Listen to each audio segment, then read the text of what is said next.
বিপদ কার কখন আসে বলে কয়ে আসে না। মেয়েকে নিয়ে সকালবেলা অঙ্গনারী সেন্টারে গিয়েছিলাম, আর সেখানে দরজাতেই ঠোক্কর লেগে মেয়ের কপালটা ফুলে গেছে আর ও খুব কাঁদছিল। আমি এসে আগে ভাতটা বসিয়ে দিলাম, তারপর কালকের একটু ফুলকপির তরকারি ছিল সেটা দিয়ে মুড়ি খেয়ে নিচ্ছি। শীতকালে কোনো কিছুই ফেলার নয়। এদিকে আমার ভাত হয়ে গেছে দেখো, আর আমি এখন ডালটা বসিয়ে দিয়েছি। তো আমি সেই ফাঁকে মশলাটা বেটে নিলাম। কি বলো তো, শীতকালে যতই তাড়াতাড়ি করি সেই কাজ করতে দেরি হয়ে যায়। তারপর আজকে করব জানো তো, শিম দিয়ে আলু দিয়ে ঝাল। আমার তো এই তরকারিটা বেশ ভালো লাগে। আমার বরমশাইয়ের আবার এইসব সবজির তরকারি নাকি খেতে ভালোই লাগে না। যাকগে, তার ভালো লাগে না, আমার তো বেশ ভালোই লাগে।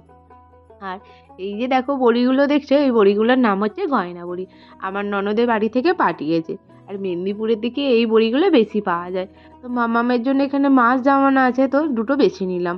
তারপরে এই যে তরকারি হয়ে গেছে, নামিয়ে নিয়ে এখন স্নান টান করে ভাত খেতে বসে বললাম। ভিডিওটি কেমন লাগলো জানি।